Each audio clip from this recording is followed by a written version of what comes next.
Hello, everyone, and welcome back to an exciting new episode of the UBRIK show, Season 2. So, as always, I have my partner in crime, Monash. Hey, Monash, how's it going? Hey, all well, man, all well. How are you today?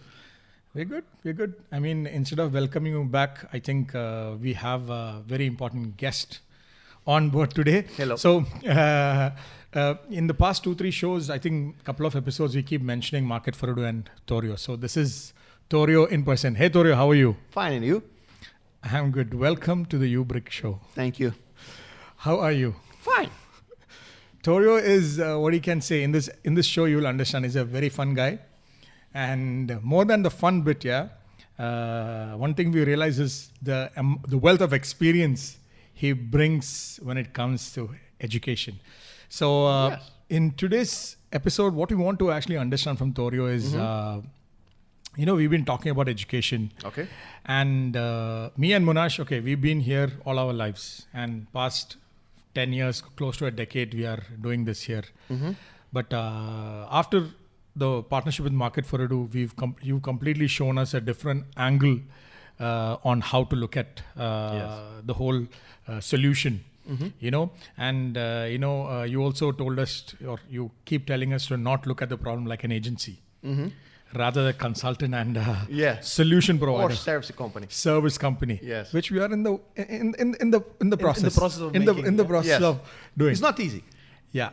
And so before we actually start with the questions with Torio, a quick round of introduction. I'm not sure if I can make the maximum justice to it, but Torio comes from the beautiful country of Brazil. Yes. And which city are you from, Torio? Belo Horizonte. Belo Horizonte. Yes, it's not a small country, one small city. One city for 5 million people. In the side of the country, it was a beautiful city. But really,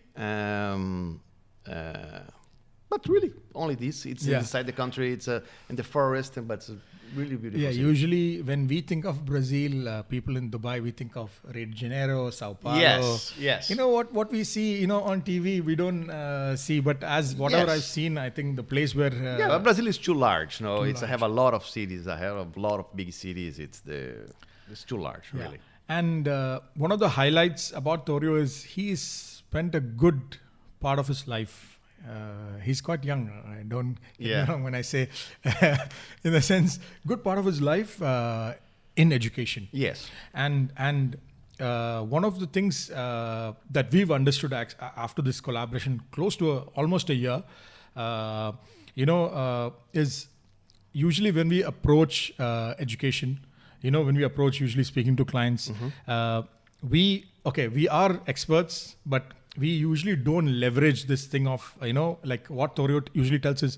He's been working with education in the industry more than most of the, marketeers or the admission people themselves. So this is where I think you bring a lot of this value, because you've been, how long has it been that you're in education now? 25 years.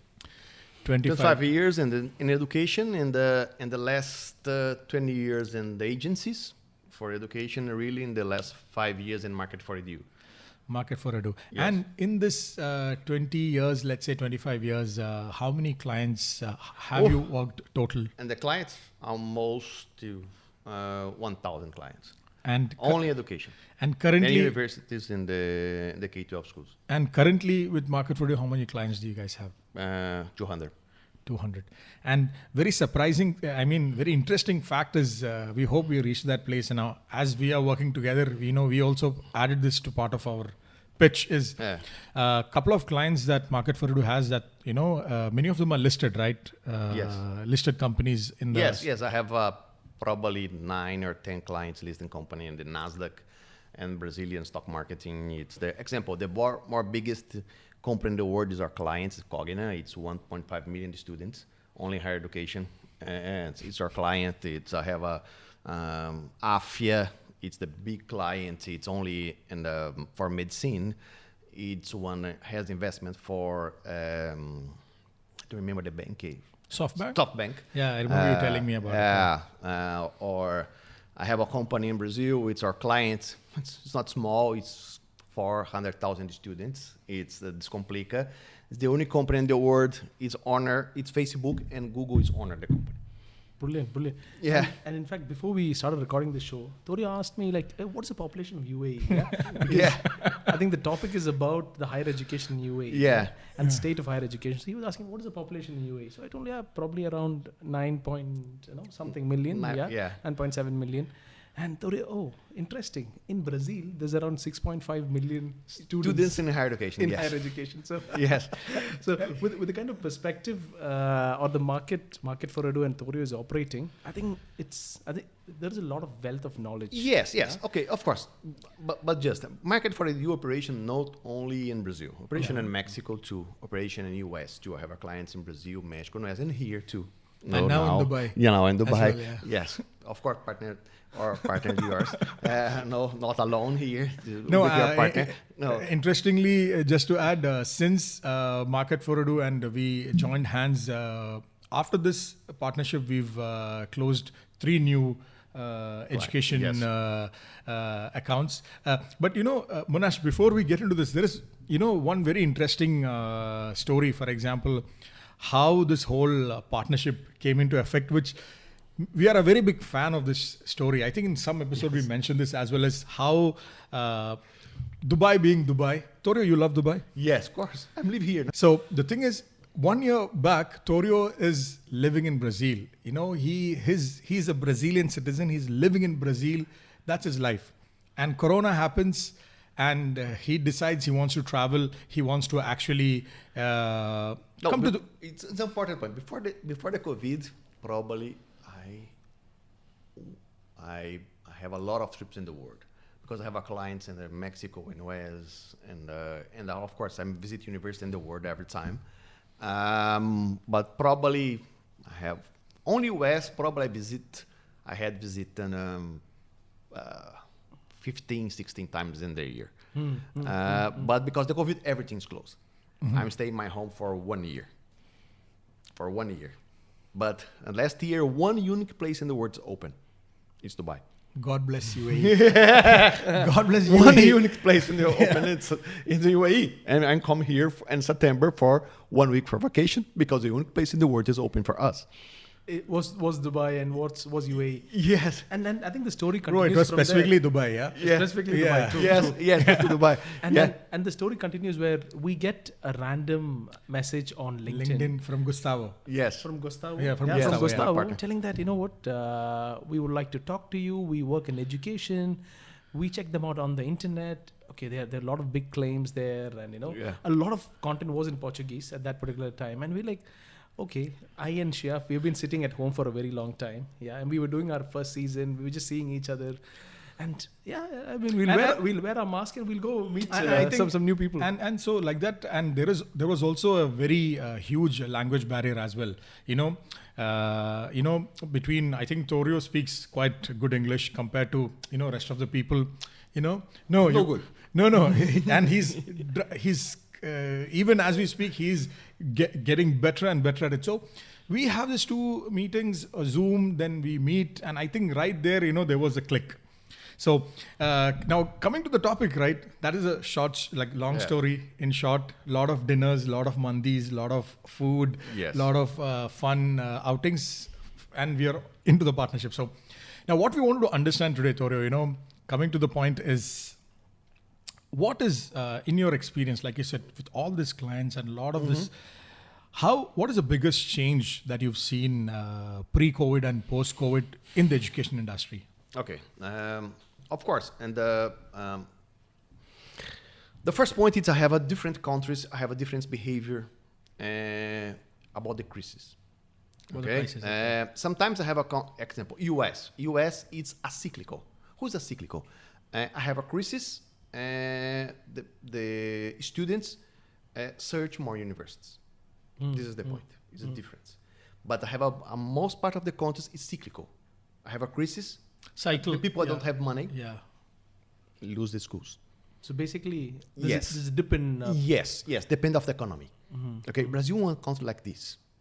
Okay, example, our clients, the big clients I have a client for the different size, the different kinds.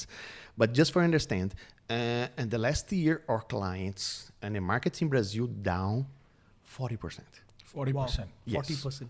40. 40. 40%. During COVID. During COVID. Our clients, 26%. Yeah. This is true. This is the market. Reality, Okay? yeah. This is the point. The second point, what's happening in COVID in Brazil in Brazil and in Mexico and US too, of course, it's online education. It's grow. No, and of course in Brazil, Mexico and US too, more Brazil and US hybrids. I don't know hybrids here. Yeah, there's hybrid. where, Yeah, you know, hybrid. Sorry, hybrid is the same. It's grow and traditional schools down. This is the big difference. No, Interesting. I think really the delivery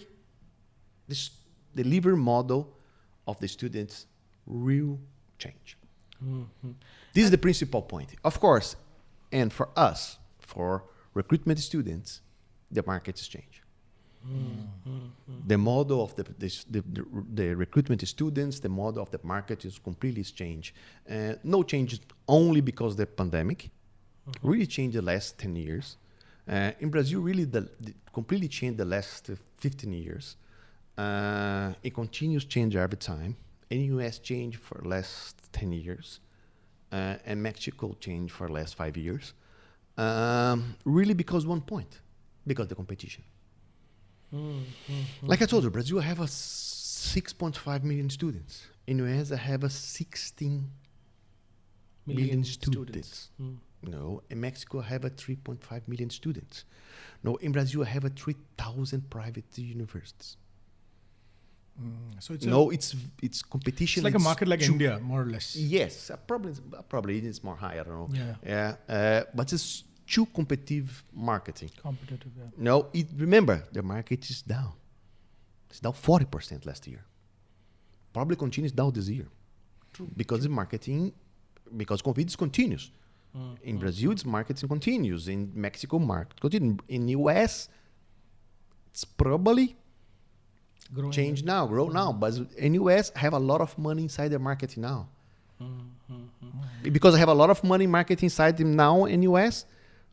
Remember, US is a cyclical. Probably the marketing in higher education is down. Is down.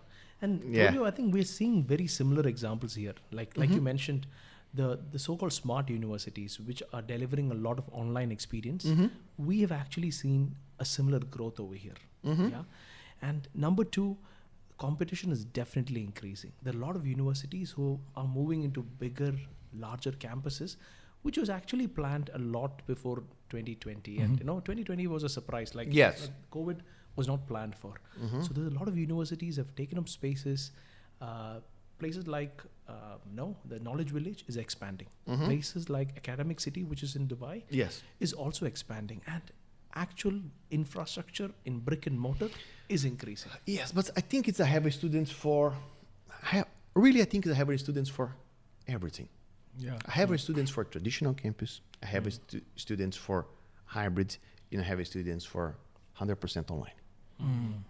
You know, and I really, I live here for 5 months, and really I have a big potential here for universities here, for 3 models. But really, I think I have a big potential here for online, because he's one. For Midwest, it's big center. No, it's everybody's in the area. It's have a dream for live here. In Dubai, yeah, Middle East. Yes, It's the main point, yes, and maybe start student online in your country for the first years, and the finish year. Brilliant. And this is the hybrid you're talking about, yeah? Yes, it's part of line. It's part the Yeah. mix. It's the first years freshman and sophomore. It's online. The last 2 years, I studied here. This is two normal example in the Colombia. It's a have one model this, and Mexico have one model this. This is too normal in Central America. In Brazil, I don't have more. But it's too normal. This in US too. In US I have this in the community college. Community colleges. Yes. Yeah. And like you rightly mentioned, this is a great opportunity, especially Yes. for Dubai, because Yes. as Middle East, there are multiple. I mean, in the Middle Yes. East, this is definitely a hub. Yes.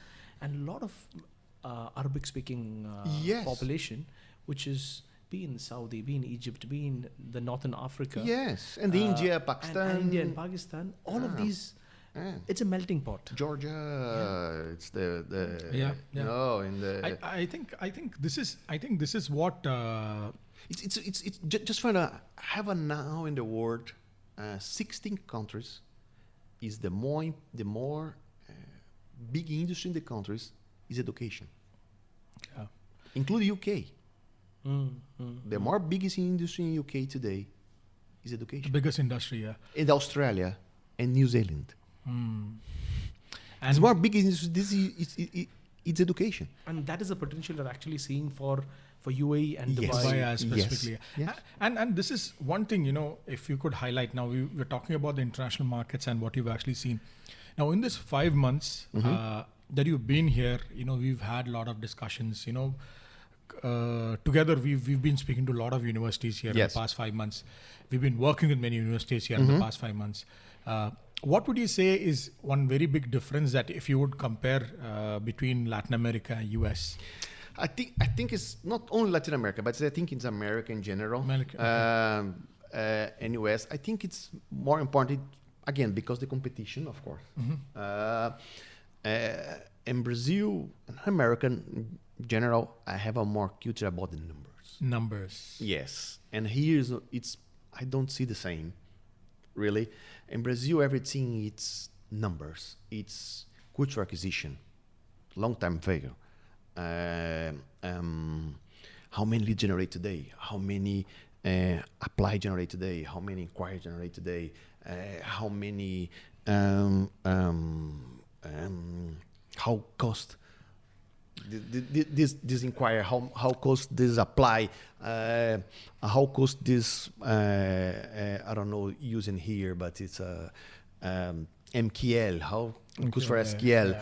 SQL and MQL. Opportunity. In Brazil, this is very important. I don't look more for leads.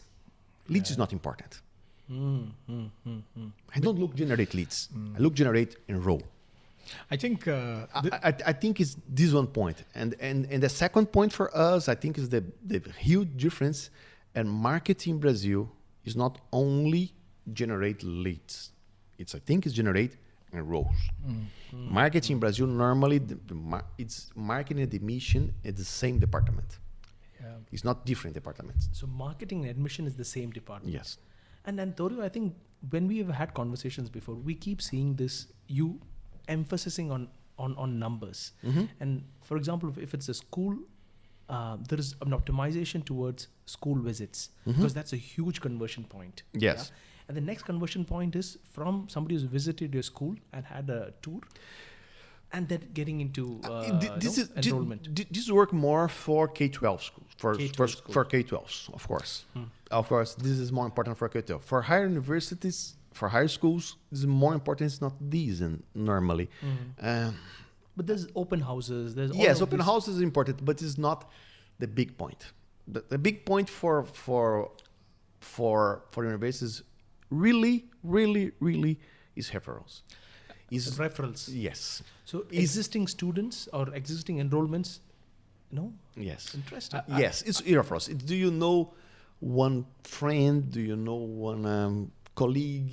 Any students there at universities? This is more. Just to elaborate what it's very natural. Yeah. Yes, very natural. I think also to further elaborate what Torio is saying, right? Initially, I also did not understand when we used to have this discussion, but when I started looking at this, we see this quite often is here people look at numbers, but only one number, which is lead generation number. Yeah. What Torio tries to make this point now, even we are trying to educate this most of our clients is look at lead generation number, but there are a lot of other numbers, all the other areas. Other steps for the funnel. And the most, for me, I had this wow moment is when we went to one of these points, he mentioned two metrics. One generally which people don't look at is the cost of acquisition, CAC. So when we start with numbers, and I remember being in 2 or 3 meetings when me and Torio were there, and we were asking them, what is your cost of acquisition? Yes. And in one of the meetings, it's not that people don't know what is the cost of acquisition. They can easily find out. But the thing is, nobody's looking at it. Yes. Or putting a system in place. So one of the meetings, they're like, what do you mean by cost of acquisition? We hear CPL, we hear CPC. Yes. Everybody's still looking at Cost per click or cost per lead. Yeah. Yes. But not cost per acquisition of a customer. Yeah? So cost of acquisition, end of the day, is basically once an enrollment comes in, overall cost. Yes. Marketing cost, every cost divided. What is that one? Salespeople, call center, everything is on cost for acquisition. I mean, no campaigns, offline, online, school visits, events, everything. It's one final number for the total enrolled you have. And this, just imagine, right? Every year when you're asked your marketing people generally when they want to take budgets, if after a year you have the CAC defined, it's very easy to actually get that approval from that budget. Saying, okay, this is exactly how much my CAC average per student. This year I want 100 enrollments. This is the money I need overall. Yes. You need 200 enrollments. So that usual game, right? What is your budget? Okay, you tell the budget. That game makes... But some tips, I think it's important for marketing or admission people, because it's looking for this number, the number for acquisition. It's very important you see the number. Example. The number is 3,000 dirhams.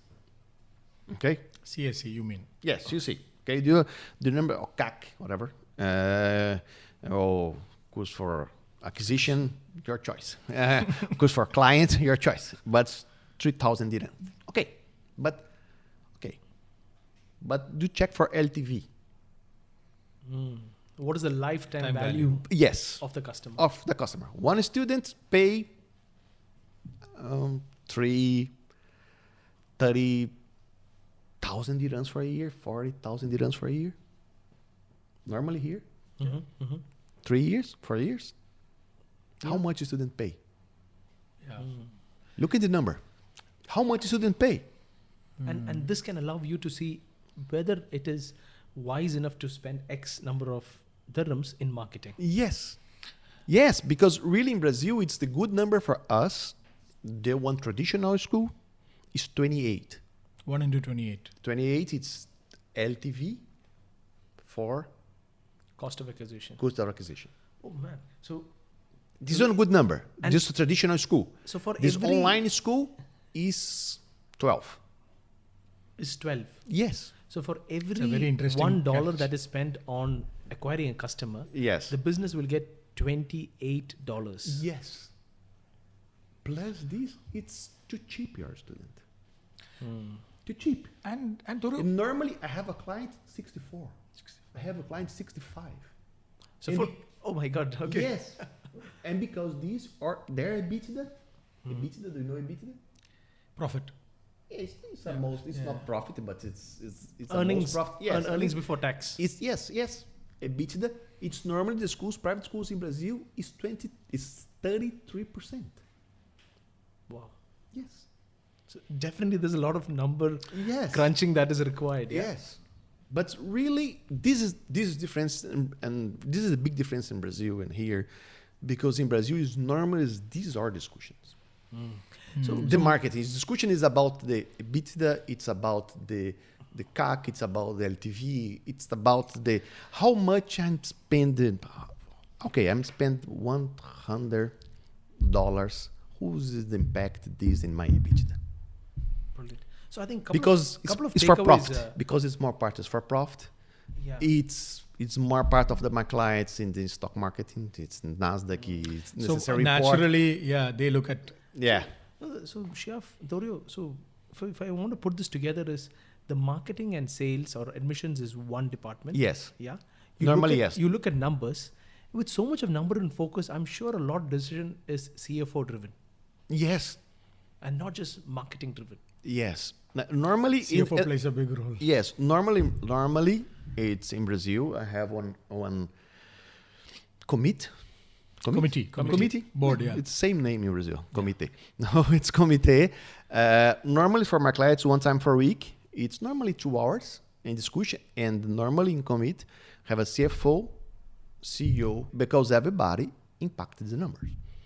Because sometimes, example, this week I don't have a lot of enrolls, or sometimes I have a competition, I have a more discount. Okay, give 5 or 10% discount for 6 months, example.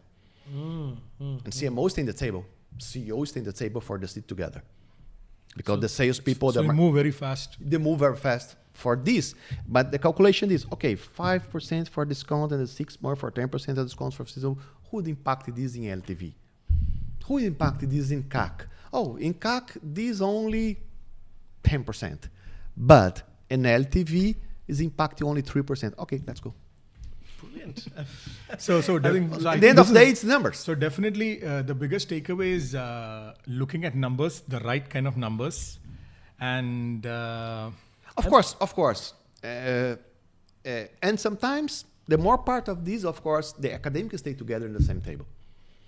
Because it's very important to deliver the good product. innovation, course This innovation, of course, this is basic.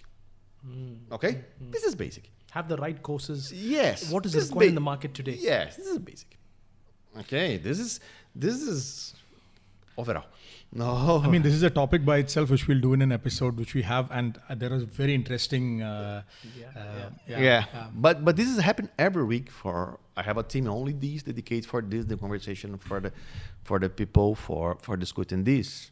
Yeah, and it's aggressive because again, it's a very competitive marketing. And necessary decision very, very fast. Brilliant. This is Brilliant. it. Yes. And so I think, Sheyaf, and at UBRIK, we would love to welcome you in. Yeah. And we would love to hear this, having a lot more conversation about these numbers and how this can be implemented in our region. So again, once again, we would like to welcome you into Dubai, into UBRIK, and glad to bring these in these lights and these numbers into the discussions we are having. So if anybody of you guys want to actually get connected to Torio, we would definitely leave his details in the comments and in the notes. So here is Tório for you guys. Sheyaf, I think leaving you to close the... Yeah, so definitely if you're in education and if you would like to have a quick chat, explore even, like some of the pointers Tório has mentioned in the show. There is a lot more where that came from. Yeah. So definitely let us know. Me and Tório will be more than happy to come have a quick chat. We can catch up over coffee or Zoom. Let us know what you think, and we will see you in another episode, Tório. Of course. Thanks a lot once again. Thank you. All right, guys. So let us know what you think, and subscribe if you're actually listening to this on podcast. Definitely subscribe to those channels. If you are receiving our emails, make sure if you're not receiving our emails, go to our website and subscribe to the emailing list as well, because every week or whenever a new episode actually pops up, notifications will come via emails as well. So that's all, guys. We will see you in the next one. Take care. Bye-bye. Ciao.